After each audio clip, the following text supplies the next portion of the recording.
Bonjour, c'est Gilles sur boursicoté.com. Voici l'analyse technique Forex et matières premières pour cette journée du mercredi 27 mai 2015.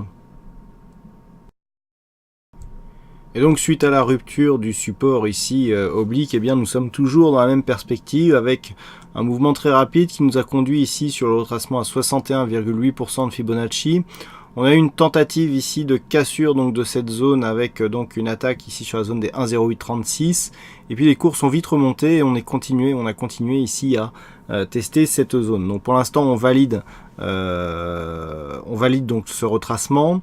L'attaque a été trop fugitive ici pour vraiment être réellement significative. On attendra une confirmation, mais il semblerait effectivement que l'on s'achemine vers une poursuite du mouvement baissier court terme en direction des 1,0520 pour valider un retracement total de cette tendance. Si tel était le cas, eh bien nous aurions une figure qui apparaîtrait, qui nous donnerait des objectifs baissiers assez conséquent. Mais pour l'instant, les cours donc évoluent toujours sous la moyenne mobile 20 exponentielle. On a eu ici de la pression sur la bolle inférieure, les bols là qui sont en train de se resserrer, annonçant une hypothétique phase de rebond technique en direction ici des moyennes mobiles. Alors on pourrait même remonter ici sur ce retracement, voire sur les 1,11, mais il faudrait vraiment remonter au-delà des 1,66 pour donner des signaux d'un possible renversement de tendance. Donc pour l'instant on reste ici sur un biais baissier qui serait confirmé donc sur une rupture des 1,0836 à la baisse en direction des 1,0520. Donc on reste baissier sur l'euro-dollar. Pour la paire de devises dollar-yen qui est devenue, je dirais, assez manichéenne, puisque l'on a soit des mouvements horizontaux qui durent des semaines, soit une explosion ici qui casse tout sur son passage. Eh bien, on est vraiment ici sur la validation du mouvement de sortie de cette zone de range, puisqu'on a cassé ici à la hausse la zone des 121,70. On avait aussi 122 en zone de résistance intermédiaire, et puis sur cette cassure, eh bien, on a gagné quasiment 200 pips en ligne droite, même on les a gagnés, pas que quasiment, on les a gagnés, donc sur 2 jours ici, pour venir marquer un point haut au-delà des 124 yens pour 1 dollar. Donc ce mouvement valide ici la dynamique. Alors la dynamique qui était assez intéressante, on avait presque vu venir cette dynamique assez forte, grosse pression sur la bolle sup. Regardez, on revient bien ici sur la moyenne mobile 20 exponentielle à la première phase de consolidation qui avait été très peu marquée, on l'avait quantifié à l'aide des retracements de Fibonacci. Donc rebond sur cette moyenne mobile qui fait toujours très bien son effet dans les tendances marquées, et puis contact ici bol sup et on confirme avec une rupture. Donc contact bol sup, contact zone de résistance ici, petite consolidation et hop on casse avec un objectif directement atteint ici à 123,16. Le prochain objectif se situe ici à 124,90.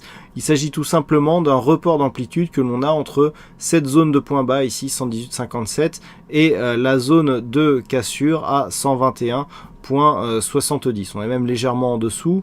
Donc si on prend les extrêmes, c'est à peu près à cette zone que l'on arrive. Donc cette zone à 124,90 ici, il faudra la surveiller dans les prochains jours si les cours continuent à monter. Toutefois, nous avons une configuration qui est assez surachetée. Alors malgré tout, il n'y a pas de divergence, donc on n'est pas sur une phase d'affaiblissement. Donc surachat au niveau du RSI, du stochastique et le MACD qui commence à donner des signes d'affaiblissement. On est sur le Forex, les mouvements peuvent être beaucoup plus volatiles. Donc l'objectif, à mon sens, reste à la zone des 124,90. Toutefois, si on venait ici casser cette bougie et ce petit point bas significatif à 122,78, il pourrait effectivement y avoir un mouvement de consolidation qui se mettrait en place. Et enfin sur le gold, on valide ici le retour sur la zone des 1187 $ l'once dans une configuration survendue avec un retournement ici du MACD. On aurait pu attendre un rebond technique, mais ce rebond n'est pas arrivé. On a même légèrement enfoncé ici les points bas significatifs. Donc actuellement les cours sont en train de valider ici une rupture de cette zone des 1187. On le voit bien ici sur cette phase court terme, puisque nous avons dans un premier temps la zone ici 1187 qui est validée comme zone de support, et puis regardez là on remonte et plouf on passe en dessous, et maintenant cette zone est résistance. Donc on a ici une cassure qui est en train de se faire, une cassure technique qui va dans le sens d'une poursuite du mouvement baissier en direction des 1179 $ l'once. pour un retracement total. Je rappelle que sur une rupture ici du 61,8% de Fibonacci, eh bien nous avions validé une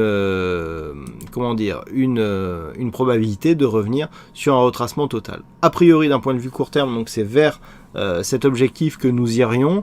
Toutefois, si les cours remontent ici au-delà des 1200 $ l'once, on pourra dans un premier temps invalider cet objectif d'une manière directe. D'un point de vue moyen terme, l'or se situe toujours dans une phase assez neutre depuis la sortie ici de cette zone baissière.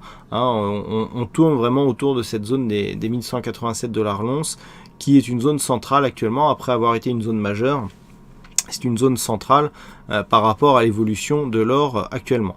Donc attention à une possible validation ici. Par contre, si nous avons une cassure des 1179 $ l'once, on pourrait effectivement connaître une accélération baissière donc du métal jaune en direction des 1165 $ l'once. Voilà donc ce que nous pouvons dire sur cette analyse technique Forex et matières premières. Je vous souhaite à toutes et à tous une bonne soirée, bonne chance dans le prochain trade. Et on se donne rendez-vous dès demain pour d'autres analyses techniques sur le site boursicoté.com. Bonne soirée à tous.